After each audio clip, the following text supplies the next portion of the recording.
telle éloquence, c'est quand même très compliqué de parler après Christian, qui était il y a quelques années chez nous d'ailleurs.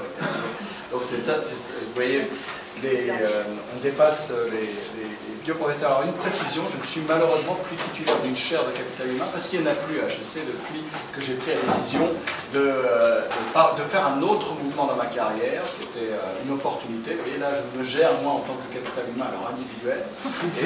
Et en fait, je suis depuis presque 2 ans en situation un petit peu d'éloignement par rapport à HEC, même si je continue à les aider. Bon, pour être très franc, comme ici à Clermont, j'ai bénéficié de quelque chose que les chambres de commerce ont offert au personnel, et j'ai eu le culot d'aller voir, le 6 janvier 2015, mon directeur général, Bernard Arnansou, qui lui-même a pris sa retraite, en lui disant que je partais avec le plan. Et je suis parti avec le plan. Donc c'est pour ça, et ça c'est gênant, parce qu'effectivement, je pensais pouvoir garder la chaire, mais dans les conditions d'exercice de mon départ, je ne pouvais pas tenir la chaire. Et c'est bien dommage parce que j'avais entamé, je pense, un travail intéressant. Alors, ce que j'ai fait dans la chaire, à la différence de ce que tu as fait, ça a été un travail beaucoup plus de recherche, avec des centaines, voire je crois qu'on est arrivé à 1200 articles référencés sur une grosse base de données. Et puis, on a commencé à rentrer un peu dans le terrain. Et par exemple, j'ai fait 3 cas et je devais les continuer sur d'autres entreprises. Par exemple, savez-vous quelle est l'entreprise qu'a visité Google quand ils ont inventé leur modèle du campus au sud? Est-ce que vous connaissez le nom de cette entreprise? Il y a une seule entreprise que Google a visitée, qui est pour moi un modèle d'investissement de ressources humaines, du capital humain. Je veux dire, je m'en balance. Moi, ce qui m'intéresse, ce sont les individus.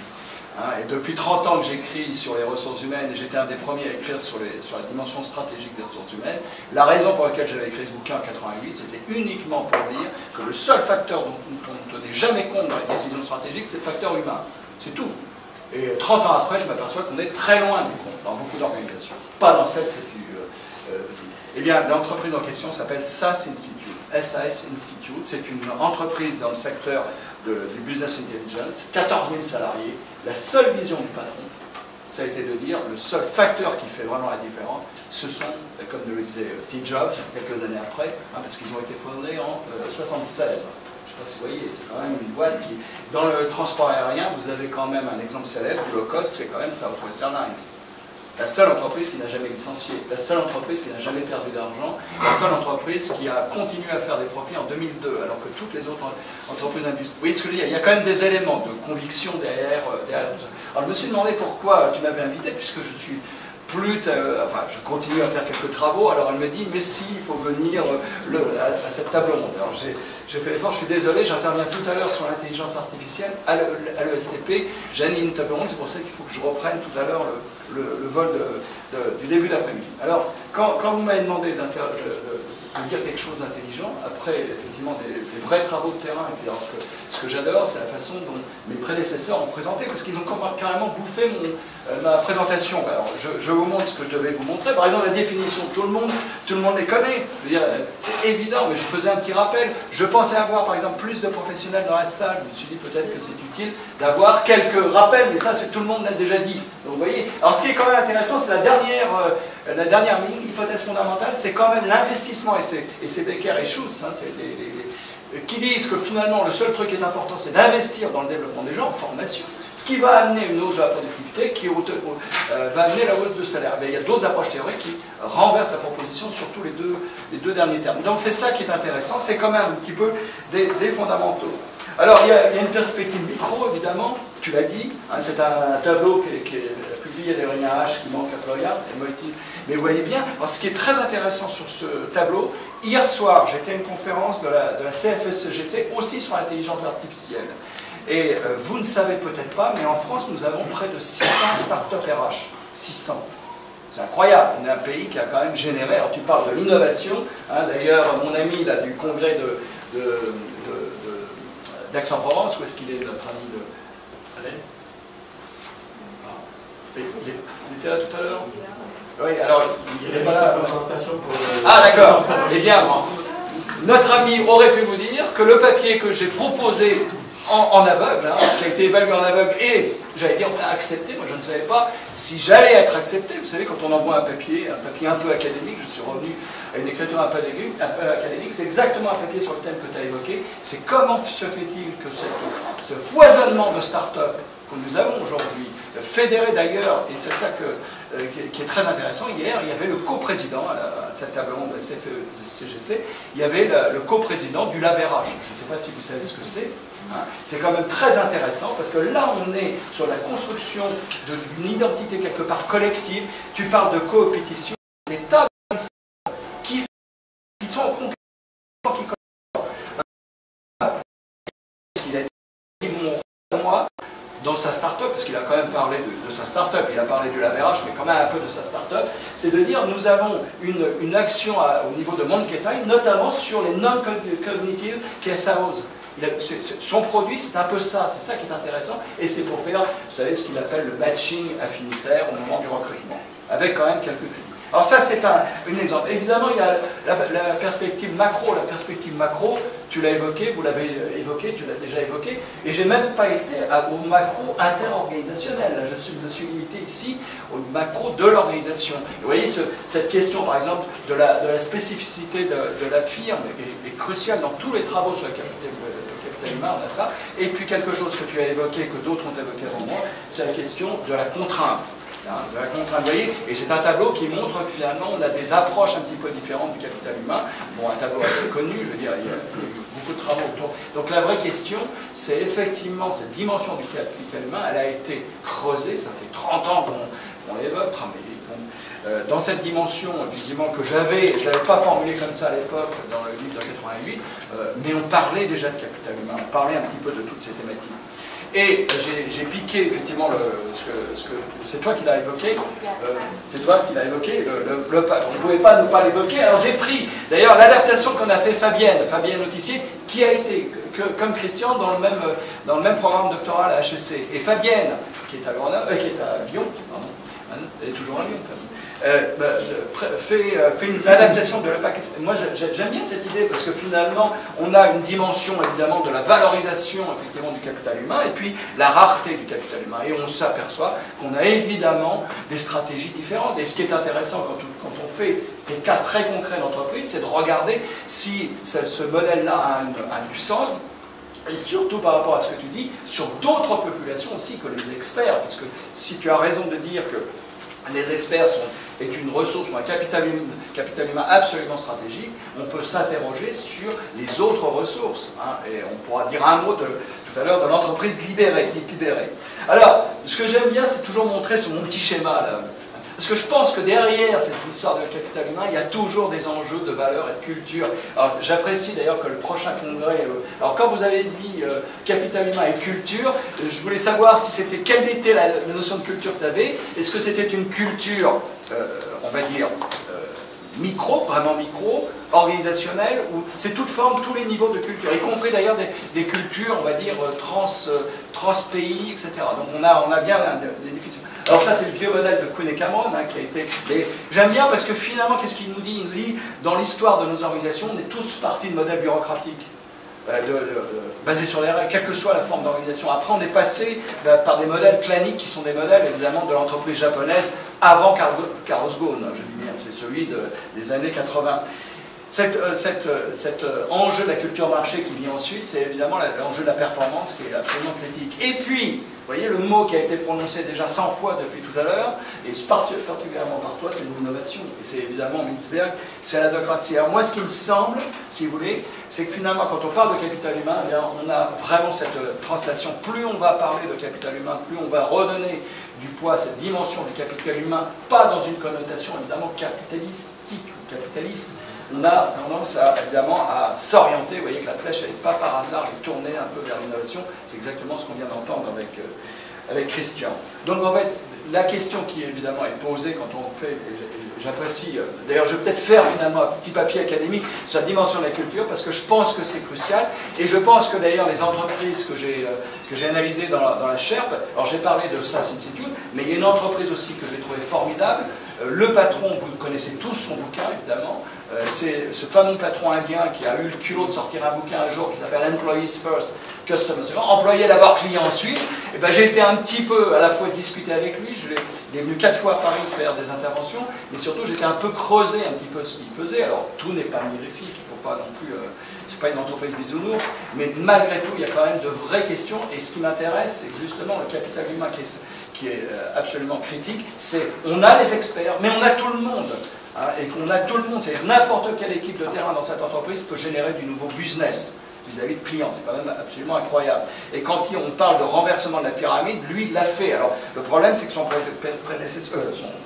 successeur, puisqu'il a quitté l'entreprise en 2013, pour une raison bien simple, c'est qu'il est atteint d'une grave maladie, malheureusement incurable. Vous voyez, ce monsieur, donc, aujourd'hui, souffre dans sa chair, et donc il était obligé de quitter l'entreprise.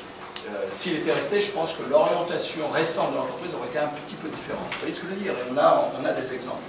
Alors il y a des critiques, et on va avoir des critiques de nos amis sociologues, ça c'est clair. J'ai repris 2 exemples de critiques. Par exemple, c'est des papiers parus dans Management et Entreprise là, de 2010. Il y avait eu un numéro, j'ai bien aimé ce papier, parce que finalement il dit les néoclassiques partent d'un certain nombre de principes. Hein, sauf que, et surtout sur le fait que, évidemment, il n'y a pas d'imperfection, mais il y a des imperfections. Le marché du travail est réglementé, on le voit bien. Et d'ailleurs, ce que tu viens de dire sur le transfert de salariés, etc., il y a par exemple une jeune start-up avec laquelle je travaille un peu, qui s'appelle Happy Talent, qui fait justement de l'aide. Je ne sais pas si tu connais cette start-up, elle crée des écosystèmes régionaux, et exactement sur ce type de bassin d'emploi. Eh bien, on intègre les contraintes du marché du travail, les coûts de transaction, bien sûr, les asymétries d'information, et le capital humain n'est pas une marchandise de type commodité. Alors, voilà des exemples de critiques, peut-être que nos amis sociologues vont les reprendre. De même que Fabienne a repris, toujours le même papier de Fabienne en 2010, qui donne un certain nombre de commentaires, c'est une lecture critique sur le fait qu'on a tendance plus à générer des comportements de type mercenaire, parce que si on accumule du capital personnel, etc. L'autre, c'est des comportements à l'inverse jusqu'au boutiste de certaines représentations, et notamment l'émergence d'un syndicalisme radical, et puis reprenant des propos de Koff, hein, un certain nombre d'enjeux autour de la motivation. Donc voilà un peu, si vous voulez, une introduction. Alors, les RH dans tout ça, je reprends un schéma que beaucoup ont vu déjà, mais j'ai essayé de le caler un peu sur cette problématique. L'histoire, moi je suis fasciné encore chaque fois que je parle à des non-RH. Et c'est un peu ta réaction. Ah, on va nous parler de ressources humaines, c'est épouvantable. Le dernier film, j'ai poussé un coup de gueule là, dans un blog sur le dernier film qui est encore sorti, qui est très bien, le dernier film. Mais une fois de plus, on fait du RH bashing. Hein, je veux dire, c'est quand même un peu pénible, si vous voulez. Un peu pénible. Alors, dans l'histoire, si vous voulez, tout le monde la connaît, cette longue histoire, peut-être moins les aspects un petit peu en haut là. Mais dans l'histoire, ce qui m'intéresse, chaque fois que je pose des questions aux 4 coins de la planète, parce que je suis intervenu pour beaucoup de programmes HSC qui sont maintenant un peu partout, chaque fois que je pose à des non-managers dans des programmes d'executive MBA ou d'autres programmes, quelle est votre vision des RH, je commence aussi bien comme ça, ils me répondent toujours que c'est en bas. On est des emmerdeurs, on est vraiment des administratifs, je veux dire, c'est la vision la plus ringarde, mais nécessaire. Jamais critiquer la question de l'administration du personnel, parce qu'elle est fondamentale. Hein. Essayez d'être stratégique sans sortir un bulletin de paye à l'heure, vous allez voir un peu les réactions. Donc, alors, il y a un certain nombre de dimensions.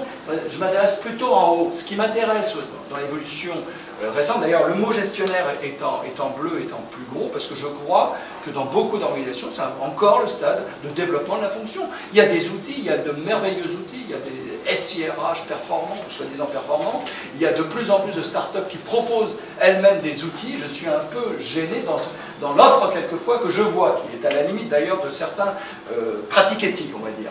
Donc là, il faudrait aussi s'interroger sur l'offre réelle de ces startups. Et on a les mots, alors le mot évidemment vachement galvaudé, que j'avais essayé de développer il y a 30 ans sur le mot stratégique, mais et le terme horrible de business partner, je l'ai mis là, mais franchement, quand j'ai vu les réalités dans les entreprises de ce qu'est un business partner, si c'est un béni oui-oui du business, c'est pas tout à fait ce que j'entendais par business partner. Or le problème, la réalité, ce sont des béni oui-oui du business dans un certain nombre de cas. Mais ce qui est plus intéressant, c'est l'évolution vers le haut. L'évolution vers le haut, à mon sens, là, il y a vraiment des enjeux, parce qu'on parle d'innovation. Je pense que cette dimension du capital humain peut réellement proposer des solutions réellement innovantes à des problèmes business. Et donc cet investissement dans le capital humain peut générer, et c'est l'exemple évidemment de HCL Technologies, et puis on voit évidemment cette dimension qui a été encore rappelée hier soir.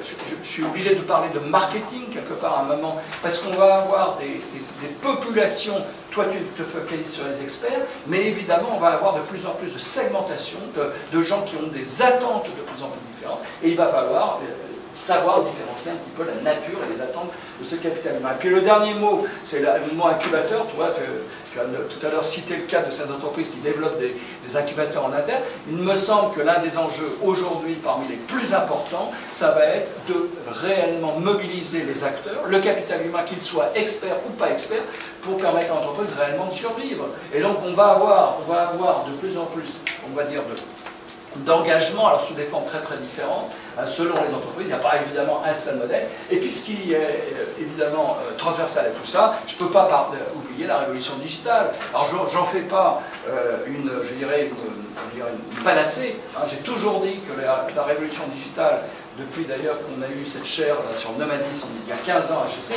j'étais un des premiers à dire que les outils, par exemple, comme le BlackBerry, c'était l'outil le plus merveilleux qu'on connaisse, mais aussi le plus pervers. Je ne sais pas si vous voyez, quand je l'ai dit sur Radio Classique, au patron de RIM à l'époque, de la boîte qui faisait le BlackBerry, c'était en 2002-2003, il a été choqué, il m'a dit « Pourquoi vous dites pervers ?» Je lui ai dit « Parce que vous donnez un outil nomade. » C'était, rappelez-vous, c'était la première fois où on avait dans nos poches les emails, je ne sais pas si vous vous souvenez, c'était la première fois. Eh bien, le comportement des managers n'a jamais été analysé. Et aujourd'hui, on se plaint encore. On dit la révolution digitale, c'est l'abolition des frontières du temps et de l'espace. Moi, je l'ai dit il y a 15 ans avec les premiers outils navals, c'est quand même hallucinant. La révolution digitale n'a fait que augmenter un petit peu le problème. Et ce qui m'intéresse effectivement à cette révolution digitale, c'est qu'à la fois elle a ses côtés excessivement négatifs, y compris avec l'intelligence artificielle qu'on va évoquer tout à l'heure à l'SCP, mais aussi des opportunités formidables. Ces groupes coopératifs qui peuvent se constituer. C'est pas la technologie ne vient que faciliter, mais il faut créer cette espèce de dynamisme que vous faites. Ça marche ou ça ne marche pas. D'ailleurs, ce qui m'intéresse, c'est qu'on a évidemment Alors, très rapidement, tout le monde le sait, il y a les web. Alors, j'ai piqué ça à Net Explorateur. Je ne sais pas si vous savez ce qu'est Net Explorateur. Ça a commencé comme un observatoire. On a été, HEC, 3 profs impliqués dans le démarrage de Net Explo il y a 2007, donc il y a 10 ans. Et on a aujourd'hui une organisation qui vient d'être achetée d'ailleurs par les Échos, le gars qui a fondé Net Explo. Nous-mêmes, nous avions 0 investissement. Hein. On n'a pas rien au capital, je le dis tout de suite, on était juste des profs, dont un prof de marketing, pour prendre ton exemple, un prof de marketing et un prof de e-business, et un prof un peu de RH. Donc on était 3 dimensions, si vous voulez, de la dimension du digital qui était représentée.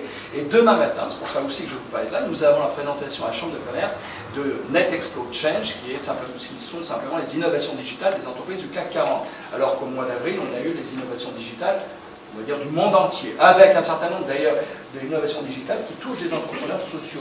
C'est là où on a des formidables. Alors, évidemment, sur l'entreprise, tout le monde voit ce que je veux dire, on ne va pas revenir sur ces éléments-là. Hein.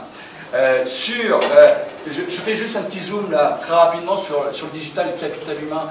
On parle de plus en plus de symétrie des attentions, collaborateur égal client. Je dirais, il serait temps de s'en rendre compte. Quoi, ça m'a fasciné de voir aujourd'hui toutes ces entreprises qui mettent en avant la symétrie des attentions, à commencer par une grande banque française qui a un logo rouge et noir. Je ne sais pas si vous voyez ce que je veux dire. Hein, mais simplement, j'ai simplement dit à l'ancien directeur général des ressources humaines qui vient de changer de fonction au 1er juin, hein, je lui ai dit, ben dis donc, tu vends la symétrie des attentions à la SOG.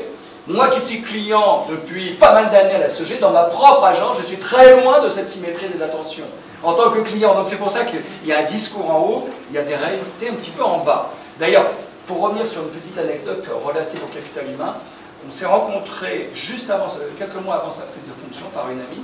Il était à l'époque directeur de l'audit interne de la grande structure.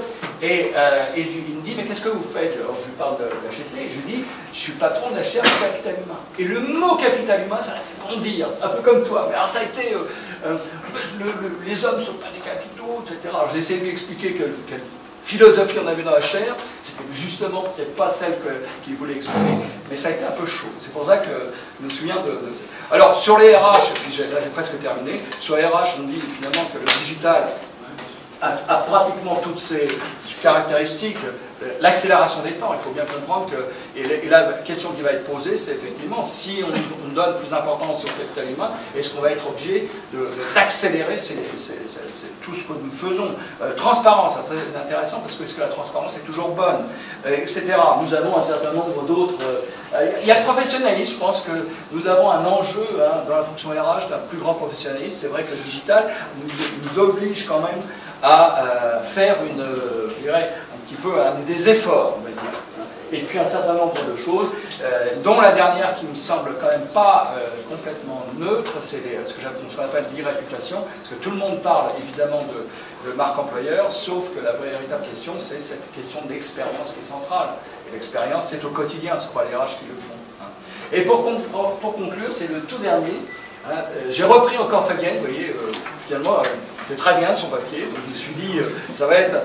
elle dit finalement, évidemment, les effets pervers de cette approche purement économique qu'on a vu avec les premiers auteurs, c'est ce qu'elle dit, et je pense que, sans vouloir la cloner, mais j'avais déjà cette idée, par exemple, d'un véritable partage de la valeur ajoutée. Elle dit simplement, et elle rappelle quand même que ceux qui n'ont jamais lu Taylor devraient quand même relire Taylor, qui dit ça quand même, c'est quand même intéressant. La participation des salariés doit devenir une réalité. Là, c'est un enjeu évidemment de gouvernance. Alors, vous voyez, j'ai repris l'exemple d'une entreprise ici que je connais assez bien. C'est quand même très intéressant parce que Michelin n'a pas accepté, alors je ne sais pas s'il y a des personnes de Michelin dans la salle, n'a pas accepté vraiment le terme et même le concept de l'entreprise libérée. Il parle de responsabilisation. Alors, ça fait peut-être un peu ringard, ça fait peut-être un peu, je veux dire, mais franchement, je veux dire, quand on voit la culture de cette boutique et les démarches qu'ils ont entreprises dans un certain nombre d'établissements industriels, c'est quand même très intéressant. Tout comme, vous savez que leurs serveurs n'ont pas de DRH, ils ont un directeur du personnel, finalement. Ils utilisent le mot personnel. Et je me souviens de la réaction de Jean-Dominique Sénard quand il avait eu le trophée du capital humain il y a 2 ans. Il y a 3 ans, c'est un trophée qu'on avait créé avec Le Monde et Michael Page, qui ont arrêté le trophée en 2015. Et on l'appelait trophée du capital humain. Quand Jean-Dominique Sénard a expliqué pourquoi le service RH s'appelait service du personnel, il a dit parce que dans le personnel, il y a le mot personne. Et on n'a jamais abandonné cette idée. Alors, les personnes qui connaissent mieux l'entreprise que moi dans cette salle devraient être point. Mais c'est quand même intéressant. Et puis le dernier, alors c'est là, j'aime bien finalement, au bout du bout. Et alors, je vais dire, plus on va aller vers ce monde digital, et en particulier cette question de l'IA, qui est un vrai souci, je peux vous assurer que ce que j'ai entendu hier à la CFE, CGC, ce qu'on va discuter tout à l'heure, le SCP, ça peut interpeller sérieusement nos DRH, de façon générale, et puis l'ensemble des collaborateurs. Et ce que j'apprécie, c'est ce qu'elle dit, devenir plus qualitative et redonner une place à l'émotion. Je pense que finalement, la seule caractéristique de ce capital humain, ça va être une dimension très qualitative. Je suis absolument convaincu qu'on va faire la différence avec tous ces merveilleux outils digitaux si on est capable de redonner une vraie place à l'humain. Voilà.